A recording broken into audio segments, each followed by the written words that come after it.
नमस्ते बच्चों। आज हम एक बहुत ही महत्वपूर्ण विषय पढ़ने जा रहे हैं, नदी अपवाह तंत्र। सबसे पहले समझते हैं कि नदी अपवाह तंत्र क्या होता है। जब किसी मुख्य नदी और उसकी सहायक नदियां मिलकर जिस पूरे क्षेत्र में जल का प्रवाह करती हैं, उसे उस नदी का अपवाह तंत्र कहा जाता है। अब जल प्रवाह की दृष्टि से छत्तीसगढ़ के अपवाह तंत्र को 5 भागों में बांटा गया है। आइए एक एक करके समझते हैं। पहला, महानदी अपवाह तंत्र। ये सबसे बड़ा अपवाह तंत्र है जो लगभग 56.15% क्षेत्र में फैला हुआ है। इसका क्षेत्रफल लगभग 77.432 लाख हेक्टेयर है। ये प्रदेश के मध्य भाग में स्थित है और बिलासपुर, रायपुर तथा दुर्ग संभाग में विस्तृत है। दूसरा, गोदावरी अपवाह तंत्र। ये लगभग 28.64% क्षेत्र में फैला हुआ है। इसका क्षेत्रफल लगभग 39.497 लाख हेक्टेयर है। ये दक्षिणी भाग में स्थित है और मुख्य रूप से बस्तर संभाग तथा दंडकारण्य क्षेत्र में फैला हुआ है। तीसरा, सोनगंगा अपवाह तंत्र। ये लगभग 13.63% क्षेत्र को कवर करता है। इसका क्षेत्रफल लगभग 18.789 लाख हेक्टेयर है। ये उत्तर दिशा में स्थित है और इसके अंतर्गत सरगुजा संभाग तथा पूर्वी बघेलखंड का पठार आता है। चौथा, ब्राह्मणी नदी अपवाह तंत्र। ये छोटा अपवाह तंत्र है जो लगभग 1.03% क्षेत्र में फैला है। इसका क्षेत्रफल लगभग 1.432 लाख हेक्टेयर है। ये उत्तर पूर्वी छत्तीसगढ़ में स्थित है और इसके अंतर्गत जशपुर जिला आता है। पांचवां, नर्मदा नदी अपवाह तंत्र। ये सबसे छोटा अपवाह तंत्र है जो लगभग 0.55% क्षेत्र में फैला हुआ है। इसका क्षेत्रफल लगभग 0.759 लाख हेक्टेयर है। ये प्रदेश के पश्चिम भाग में स्थित है और इसके अंतर्गत कवर्धा, खैरागढ़ छुई खदान क्षेत्र आते हैं। अब हम छत्तीसगढ़ के सबसे महत्वपूर्ण अपवाह तंत्र, महानदी अपवाह तंत्र के बारे में विस्तार से समझेंगे। सबसे पहले इसकी स्थिति की बात करें तो ये छत्तीसगढ़ के मध्य भाग में स्थित है और इसकी ढाल पूर्व दिशा की ओर है, यानी इसका जल पूर्व की तरफ बहता है। अब क्षेत्रफल पर ध्यान दें। महानदी अपवाह तंत्र लगभग 77.432 लाख हेक्टेयर क्षेत्र में फैला हुआ है। यदि प्रतिशत में देखें तो ये छत्तीसगढ़ के लगभग 56.15% भाग को घेरता है। इसी कारण ये राज्य का सबसे बड़ा अपवाह तंत्र माना जाता है। अब इसके उद्गम की बात करें। महानदी का उद्गम धमतरी जिले की नगरी तहसील में स्थित सिहावा पर्वत के फरसिया के गणेश घाट नामक स्थान से होता है और अंत में इसका विसर्जन उड़ीसा के कटक के पास बंगाल की खाड़ी में होता है। अब इसकी लंबाई को समझते हैं। महानदी की कुल लंबाई 858 किलोमीटर है, जिससे ये छत्तीसगढ़ की सबसे लंबी नदी बनती है। हालांकि छत्तीसगढ़ के अंदर इसका प्रवाह लगभग 286 किलोमीटर तक ही है। इस आधार पर यह राज्य में बहने वाली दूसरी सबसे लंबी नदी भी कही जाती है। अब इसके प्रकार की बात करें। महानदी एक अनुवर्ती नदी है, अर्थात ये भूमि की ढाल के अनुरूप बहती है। इसका विस्तार मुख्यतः छत्तीसगढ़ के मैदानी क्षेत्रों में देखने को मिलता है। अब इसके तटीय स्थलों पर नजर डालते हैं। महानदी के किनारे स्थित प्रमुख स्थल हैं राजिम, जिला गरियाबंद; आरंग, जिला रायपुर; सिरपुर, जिला महासमुंद; पलारी, जिला बलौदाबाजार; शिवरीनारायण, जिला जांजगीर चांपा और चंद्रपुर, जिला सक्ती। अंत में इसके प्रवाह वाले जिलों की बात करें।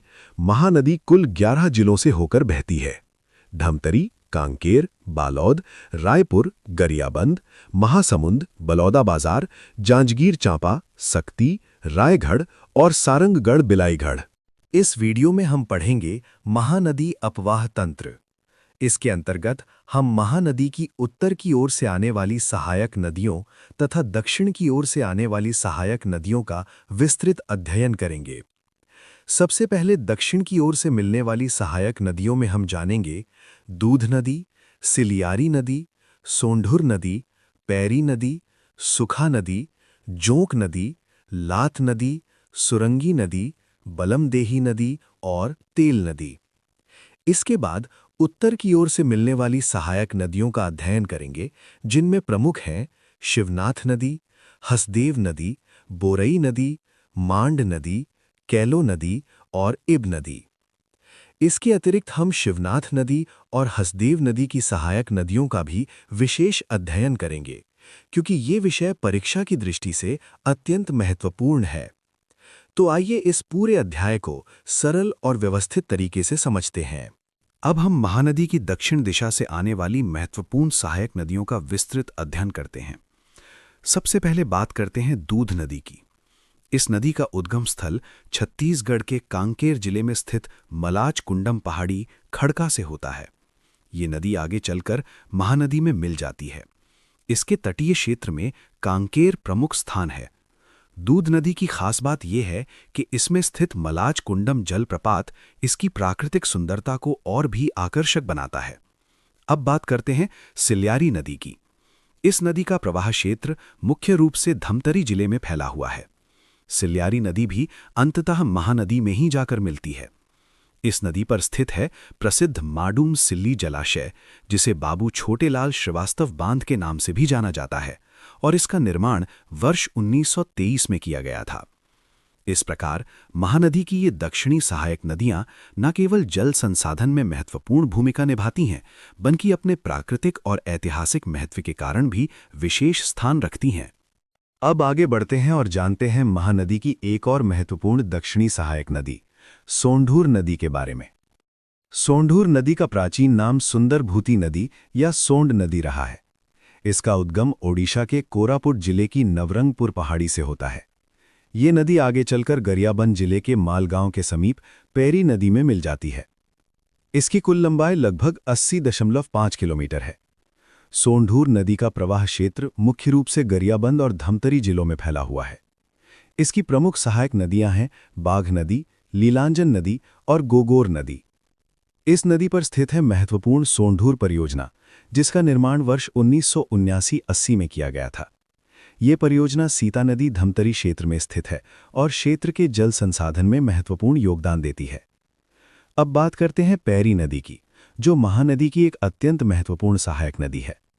पैरी नदी के प्राचीन नाम पयोधरा, पलाशिनी और जोंक नदी रहे हैं। इसका उद्गम भातरीगढ़ पहाड़ी, मैनपुर पठार, बिंद्रानवागढ़ तहसील, जिला गरियाबंद से होता है। ये नदी आगे चलकर राजिम के समीप महानदी में मिल जाती है। पैरी नदी का प्रवाह क्षेत्र मुख्य रूप से गरियाबंद जिले में स्थित है और इसकी प्रमुख सहायक नदी सोंढूर नदी है। इस नदी के तट पर स्थित सिरकट्टी के पास पांडुका क्षेत्र में लगभग 2500 वर्ष पुराने बंदरगाह के साक्ष्य भी प्राप्त हुए हैं, जो इसके ऐतिहासिक महत्व को दर्शाते हैं। पैरी नदी पर स्थित है सिकासार परियोजना, जिसका निर्माण वर्ष 1995 में किया गया था। इस परियोजना से वर्ष 2006-07 से लगभग 7 मेगावाट विद्युत उत्पादन किया जा रहा है। इस प्रकार सोंढूर और पैरी नदियां न केवल जल संसाधन की दृष्टि से महत्वपूर्ण हैं, बल्कि ऐतिहासिक और आर्थिक रूप से भी क्षेत्र की समृद्धि में योगदान देती हैं। अब आगे बढ़ते हैं और जानते हैं महानदी की एक और महत्वपूर्ण दक्षिणी सहायक नदी सूखा नदी के बारे में। सूखा नदी का उद्गम छत्तीसगढ़ के महासमुंद जिले के तुमगांव क्षेत्र से होता है। ये नदी आगे चलकर महानदी में मिल जाती है। सूखा नदी का प्रवाह क्षेत्र मुख्य रूप से गरियाबंद और महासमुंद जिलों में फैला हुआ है। इसकी प्रमुख सहायक नदियां हैं कोडार नदी और घुनघुटी नदी। इस नदी की विशेषता ये है कि इसकी सहायक नदी कोडार नदी पर स्थित है शहीद वीर नारायण सिंह परियोजना, जो महासमुंद जिले में जल प्रबंधन की दृष्टि से अत्यंत महत्वपूर्ण है। अब बात करते हैं जोंक नदी की, जो महानदी की एक प्रमुख सहायक नदी है। जोंक नदी का प्राचीन नाम पलाशिनी नदी रहा है। इसका उद्गम ओडिशा के सोनबेरा पठार से होता है और ये गौरागढ़ पहाड़ी से होते हुए छत्तीसगढ़ में प्रवेश करती है। इस नदी की कुल लंबाई लगभग 210 किलोमीटर है। ये आगे चलकर शिवरी नारायण के निकट महानदी में मिल जाती है। जोंक नदी का प्रवाह क्षेत्र मुख्य रूप से महासमुंद और बलौदा बाजार जिलों में फैला हुआ है। इस नदी पर स्थित हैं 2 महत्वपूर्ण परियोजनाएं, जोंक परियोजना महासमुंद में और जोंक बेलार परियोजना बलौदा बाजार जिले में। इस प्रकार सूखा और जोंक नदियां न केवल क्षेत्र के जल संसाधनों को समृद्ध करती हैं, बल्कि सिंचाई और ऊर्जा उत्पादन में भी महत्वपूर्ण भूमिका निभाती हैं। अब आगे बढ़ते हैं और जानते हैं महानदी की अन्य महत्वपूर्ण दक्षिणी सहायक नदियों के बारे में। सबसे पहले बात करते हैं लात नदी की। लात नदी का उद्गम छत्तीसगढ़ के महासमुंद जिले के सराईपाली क्षेत्र में स्थित रदन की पहाड़ी से होता है। ये नदी आगे चलकर चंद्रपुर के पास महानदी में मिल जाती है। अब जानते हैं सुरंगी नदी के बारे में। सुरंगी नदी का प्रवाह क्षेत्र मुख्य रूप से सारंगढ़ रायगढ़ जिले में स्थित है। ये नदी सीधे महानदी में नहीं मिलती, बल्कि ओंग नदी के माध्यम से उड़ीसा में जाकर महानदी में विलीन होती है। अब बात करते हैं बलमदेही नदी की। इसका उद्गम बारनवापारा क्षेत्र से होता है। ये नदी आगे चलकर बलौदाबाजार जिले के ठाकुरदिया या नंदनिया क्षेत्र के पास महानदी में मिल जाती है। इस नदी की एक खास विशेषता है सात देवधारा जलप्रपात, जो महासमुंद जिले में स्थित है और प्राकृतिक सौंदर्य का अद्भुत उदाहरण है। अंत में जानते हैं तेल नदी के बारे में। तेल नदी का उद्गम गरियाबंद जिले के देवभोग क्षेत्र से होता है। ये महानदी की एक महत्वपूर्ण दाहिने तट की सहायक नदी है, जो जल संसाधन और सिंचाई की दृष्टि से विशेष महत्व रखती है। इस प्रकार महानदी की ये सभी दक्षिणी सहायक नदियां मिलकर न केवल जल प्रवाह को समृद्ध करती हैं, बल्कि क्षेत्र के पर्यावरण, कृषि और जीवन को भी सशक्त बनाती हैं। अब हम बात करते हैं महानदी की उत्तर दिशा से आने वाली सबसे महत्वपूर्ण सहायक नदी शिवनाथ नदी की। शिवनाथ नदी का इतिहास भी उतना ही समृद्ध है जितना इसका प्रवाह। प्राचीन ग्रंथों जैसे मत्स्य पुराण और वामन पुराण में इसका नाम शून्य नदी और शिवा नदी मिलता है, जो इसकी प्राचीनता को दर्शाता है। अगर इसके उद्गम की बात करें तो ये नदी महाराष्ट्र के गढ़चिरौली जिले के गोडरी गांव से निकलती है और लंबा सफर तय करते हुए छत्तीसगढ़ में प्रवेश करती है। अंततः ये नदी शिवरी नारायण के पास जाकर महानदी में मिल जाती है। खास बात यह है कि शिवनाथ नदी महानदी की सबसे बड़ी सहायक नदी है। इसकी कुल लंबाई लगभग 290 किलोमीटर है और ये छत्तीसगढ़ में बहने वाली सबसे लंबी नदी भी मानी जाती है। महानदी की कुल 858 किलोमीटर की लंबाई में से लगभग 286 किलोमीटर हिस्सा छत्तीसगढ़ में बहता है। इसलिए छत्तीसगढ़ में नदी प्रवाह में शिवनाथ प्रथम एवं महानदी दूसरी लंबी नदी मानी जाती है। अब इसकी सहायक नदियों पर ध्यान दें। इसमें ऊपर की ओर सुरही, आमनेर, हाफ, मनियारी, अरपा और लीलागर जैसी नदियां मिलती हैं, जबकि नीचे की तरफ से खरखरा, तांदुला, खारून और जमुनिया नदियां इसे पोषित करती हैं। इनमें से मनियारी नदी इसकी सबसे बड़ी सहायक नदी है। अगर इसके प्रवाह क्षेत्र को देखें तो शिवनाथ नदी छत्तीसगढ़ के कुल 8 जिलों से होकर गुजरती है: दुर्ग, राजनांदगांव, बेमेतरा, मुंगेली, बिलासपुर, मोहला मानपुर, अंबागढ़ चौकी, बलौदाबाजार और जांजगीर चांपा। इसके किनारे कई महत्वपूर्ण स्थल भी बसे हुए हैं, जैसे दुर्ग, नांदघाट, मदकू द्वीप और सोमनाथ। परियोजनाओं की बात करें तो इस नदी पर मोंगरा बैराज परियोजना अंबागढ़ चौकी में स्थित है, जो क्षेत्र के विकास में महत्वपूर्ण भूमिका निभाती है।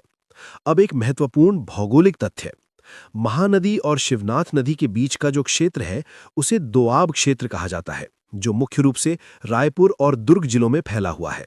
और अंत में एक ऐतिहासिक विशेषता: प्राचीन काल में यही शिवनाथ नदी छत्तीसगढ़ के 36 गढ़ों को 2 बराबर भागों 18-18 गढ़ों में विभाजित करती थी। इस प्रकार शिवनाथ नदी न केवल भौगोलिक दृष्टि से बल्कि ऐतिहासिक और सांस्कृतिक दृष्टि से भी अत्यंत महत्वपूर्ण नदी है। अब हम आगे बढ़ते हैं और शिवनाथ नदी की दक्षिण दिशा से आने वाली सहायक नदियों को विस्तार से समझते हैं।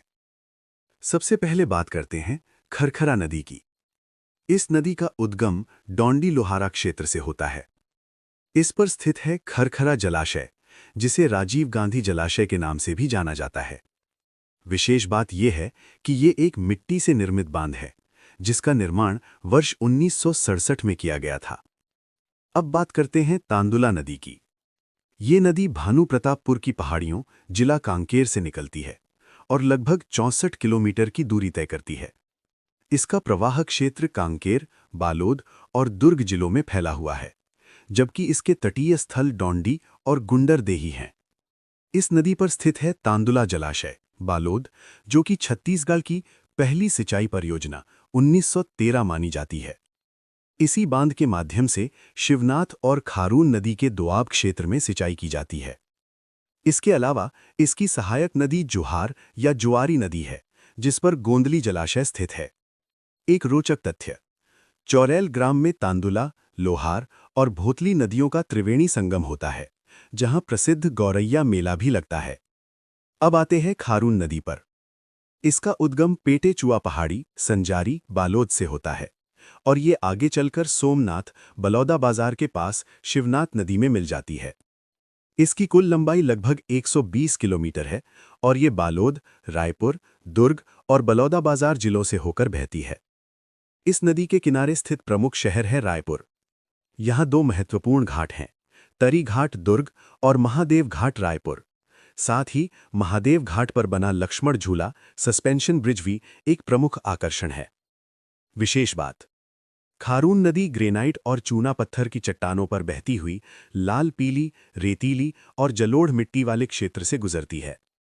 अंत में बात करते हैं जमुनिया नदी की। इसका उद्गम बलौदा बाजार क्षेत्र से होता है और ये आगे चलकर शिवनाथ नदी की सहायक के रूप में उसमें मिल जाती है। अब हम शिवनाथ नदी की उत्तर पश्चिम दिशा से आने वाली सहायक नदियों का विस्तार से अध्ययन करते हैं। ध्यान से समझिए, क्योंकि यहाँ कई महत्वपूर्ण तथ्य और संगम स्थल जुड़े हुए हैं।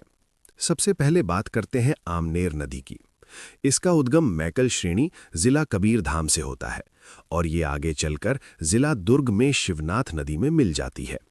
इस नदी की खास बात इसके 2 प्रमुख त्रिवेणी संगम हैं। पहला आमनेर, मुस्का और पिपरिया नदियों का संगम, जहां खैरागढ़ स्थित है, और दूसरा शिवनाथ, आमनेर और नंदकठी नदियों का संगम, जहां प्रसिद्ध सिल्ली शक्ति घाट स्थित है। अब बात करते हैं हाफ नदी की।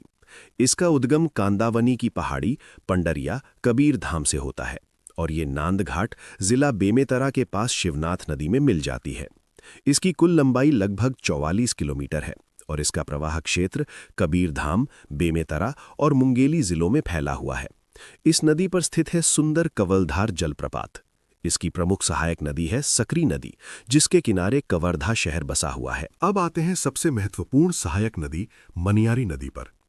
इसका उद्गम पेंड्रा लोरमी का पठार, सिंघावल सागर, मैकल श्रेणी, जिला मुंगेली से होता है और ये मदकू द्वीप के पास शिवनाथ नदी में मिलती है। ध्यान रखें, ये शिवनाथ नदी की सबसे प्रमुख, सबसे बड़ी सहायक नदी है। इसकी कुल लंबाई लगभग 134 किलोमीटर है और ये मुंगेली, बिलासपुर और गौरेला, पेंड्रा, मरवाही जिलों में बहती है। ये नदी मुंगेली और बिलासपुर के बीच सीमा रेखा भी बनाती है। इसकी सहायक नदियां हैं आगर, छोटी नर्मदा, टेसुआ और घोंघा। टेसुआ नदी के तट पर सेतगंगा स्थित है और आगर नदी के तट पर खर्रा घाट स्थित है। इस नदी के प्रमुख घाट हैं शिव घाट और लोरमी। तटीय स्थल हैं लोरमी, तखतपुर और तालागांव, जहां अमेरिकापा तालागांव विशेष रूप से स्थित है। इस नदी पर खुड़िया बांध या राजीव गांधी जलाशय 1924 से 30 बनाया गया है। अब बात करते हैं आगर नदी की। इसका उद्गम भुरकुंड पहाड़ी, पंडरिया से होता है और ये आगे चलकर मनियारी नदी में मिल जाती है। इसके तटीय स्थल हैं मुंगेली और खर्रा घाट, जबकि इसका प्रवाह क्षेत्र लोरमी और पथरिया तहसील मुंगेली में फैला है। अब आते हैं अरपा नदी पर। इसका प्राचीन नाम कृपा नदी था। इसका उद्गम खोडरी खोंगसरा पहाड़ी, जिला गौरेला, पेंड्रा, मरवाही से होता है और ये मानिक चौरी, मस्तूरी के पास शिवनाथ नदी में मिल जाती है। इसकी लंबाई लगभग 100 किलोमीटर है और ये गौरेला, पेंड्रा, मरवाही, बिलासपुर और बलौदा बाजार जिलों में बहती है। इस पर स्थित है भैंसाझार परियोजना, कोटा, बिलासपुर। ध्यान दें, भैंसा दरहा बस्तर में कांगेर नदी पर स्थित एक प्राकृतिक मगरमच्छ संरक्षण क्षेत्र है। इसे अरपा नदी से भ्रमित न करें। अरपा की सहायक नदी है खारंग, जिस पर खूंटा घाट बांध या संजय गांधी परियोजना 1920 बनाई गई है। अब अंत में बात करते हैं लीलागर नदी की। इसका उद्गम हरदी बाजार, कोरबा की पूर्वी पहाड़ियों से होता है और ये पामगढ़ के दक्षिण पश्चिम में देवरघटा के पास शिवनाथ नदी में मिल जाती है। इसकी कुल लंबाई लगभग 135 किलोमीटर है और ये कोरबा और बिलासपुर जिलों में प्रवाहित होती है। इसका प्राचीन नाम निडिला नदी था। इसके तटीय स्थलों में देवरघटा, जहां महानदी, शिवनाथ और लीलागर नदियों का संगम होता है, और मल्हार, जो लीलागर, शिवनाथ और अरपा नदियों से घिरा हुआ है। ध्यान दें, मल्हार लीलागर नदी के तट पर स्थित है। अब हम विस्तार से समझते हैं महानदी की प्रमुख उत्तर दिशा की सहायक नदी हसदेव नदी को। सबसे पहले इसके प्राचीन नामों पर ध्यान दें। हसदेव नदी को प्राचीन ग्रंथों जैसे मार्कंडेय, वायु, ब्राह्मण और मत्स्य पुराण में महानद कहा गया है। वहीं महाभारत और पद्म पुराण में इसका उल्लेख हस्तिसोमा या हस्तुसोमा के रूप में मिलता है और इसे हर्षदेव नाम से भी जाना गया है। अब इसके उद्गम स्थल की बात करें। हसदेव नदी का उद्गम देवगढ़ पहाड़ी सोनहट पठार से होता है, जो कोरिया तथा मनेंद्रगढ़ चिरमिरी भरतपुर जिले में स्थित है, और ये आगे चलकर केरा शिलादेही या महुआ डीह के पास महानदी में मिल जाती है। इस नदी पर स्थित प्रमुख जलप्रपात हैं अमृतधारा, गावरघाट और अकूरी नाला जलप्रपात। अब इसकी सहायक नदियों को समझते हैं। हसदेव नदी की सहायक नदियां हैं तान, झींग, उतेंग, गेज, जो सबसे लंबी सहायक नदी है, अहिरन यानी जटाशंकरी, चोरनई, हंसिया और केवई नदी। इसका प्रवाह क्षेत्र 4 प्रमुख जिलों में फैला हुआ है: कोरिया, मनेंद्रगढ़ चिरमिरी भरतपुर, कोरबा और जांजगीर चांपा। इसके तट पर बसे प्रमुख शहर हैं मनेंद्रगढ़, कोरबा, चांपा और पीथमपुर। कुछ महत्वपूर्ण विशेष बिंदु: कटघोरा और छुरी अहिरन नदी के तट पर स्थित हैं। पीथमपुर में हसदेव नदी के किनारे प्रसिद्ध कलेश्वर महादेव मंदिर स्थित है। अब परियोजनाओं की बात करें। इस नदी पर मिनी माता हसदेव बांगो परियोजना बनाई गई है, जिसका निर्माण वर्ष 1967 में माचाडोली, कोरबा के पास किया गया। हसदेव नदी की घाटी भी बहुत प्रसिद्ध है। ये क्षेत्र कोयला खदानों के लिए जाना जाता है और हसदेव रामपुर कोयला क्षेत्र सरगुजा तक विस्तृत है। इसकी कुल लंबाई लगभग 176 किलोमीटर है। एक आधुनिक पहल अहिरन और खारंग नदी को नदी जोड़ो परियोजना के तहत जोड़ा जा रहा है, जो जल प्रबंधन की दृष्टि से महत्वपूर्ण है। अब हम महानदी की उत्तर दिशा से आने वाली अन्य महत्वपूर्ण सहायक नदियों को क्रम से समझते हैं। ध्यान से सुनिए, क्योंकि हर नदी के साथ महत्वपूर्ण तथ्य जुड़े हुए हैं। सबसे पहले बात करते हैं बोरई नदी की। इसका उद्गम कोरबा पठार से होता है और ये आगे चलकर महानदी में मिल जाती है। मांड नदी। अब हम एक महत्वपूर्ण नदी मांड नदी को समझते हैं। इसके प्राचीन नाम मंदवाहिनी और मंदगा हैं, जिनका उल्लेख मार्कंडेय पुराण, वायु पुराण और ब्राह्मण पुराण में मिलता है। इसका उद्गम मैनपाट, सरगुजा से होता है और ये आगे चलकर चंद्रपुर के पास महानदी में मिल जाती है। यहाँ एक महत्वपूर्ण संगम स्थल है चंद्रपुर, जहाँ महानदी प्लस मांड नदी प्लस लात नदी का संगम होता है। इसी संगम स्थल पर प्रसिद्ध चंद्रहासिनी देवी मंदिर भी स्थित है। इसकी कुल लंबाई लगभग 155 किलोमीटर है और इसका प्रवाह क्षेत्र सरगुजा, रायगढ़ और सक्ती जिलों में फैला हुआ है। इसकी सहायक नदियां दाईं ओर से कोयराज और चिंद्रई, बाईं ओर से कुरकुट। इस नदी पर स्थित प्रमुख जलप्रपात है सरभंजा जलप्रपात, मैनपाट, सरगुजा। मांड नदी घाटी में कोयले की प्राप्ति होती है और ये नदी चवर ढाल पहाड़ी से प्रवाहित होती है। अब बात करते हैं केलो नदी की। इसका उद्गम लुड़ेक पहाड़ी, लैलुंगा तहसील, रायगढ़ से होता है और ये आगे चलकर ओडिशा में महादेव पाली के पास महानदी में मिल जाती है। इसकी कुल लंबाई लगभग 97 किलोमीटर है। इसकी सहायक नदियां हैं कोलडेगा और राजर। इस नदी के किनारे स्थित प्रमुख शहर है रायगढ़ और इसी कारण इसे रायगढ़ की जीवन रेखा भी कहा जाता है। इसका बहाव क्षेत्र भालूमार अभयारण्य, तराईमाल अभयारण्य और गजमार पहाड़ी से होकर गुजरता है। इस पर बनाई गई प्रमुख परियोजना है केलो नदी परियोजना या स्वर्गीय दिलीप सिंह जूदेव परियोजना, जो रायगढ़ जिले में स्थित है। अब अंत में बात करते हैं ईब नदी की। इसका उद्गम खुर्जा पहाड़ी के रानी झूला स्थान पंडरापाट, जशपुर से होता है और ये आगे चलकर संबलपुर, ओडिशा में महानदी में मिल जाती है। इसकी कुल लंबाई लगभग 202 किलोमीटर है, लेकिन इसमें से केवल 87 किलोमीटर भाग छत्तीसगढ़ में बहता है। इसकी सहायक नदियां हैं सिरी नदी, खुरुंग नदी, डोरकी नदी और मैनी नदी। इस नदी पर स्थित प्रमुख जलप्रपात हैं गुल्लू, बेने और छुरी जलप्रपात, जशपुर। तो दोस्तों, आज के इस वीडियो में हमने महानदी अपवाह तंत्र को विस्तार से समझा। उम्मीद है कि आपको ये जानकारी उपयोगी लगी होगी। अगर वीडियो पसंद आया हो तो इसे लाइक करें, शेयर करें और चैनल को सब्सक्राइब जरूर करें। और आगे के वीडियो में हम इसी तरह छत्तीसगढ़ के अन्य नदी अपवाह तंत्रों का अध्ययन करेंगे। धन्यवाद।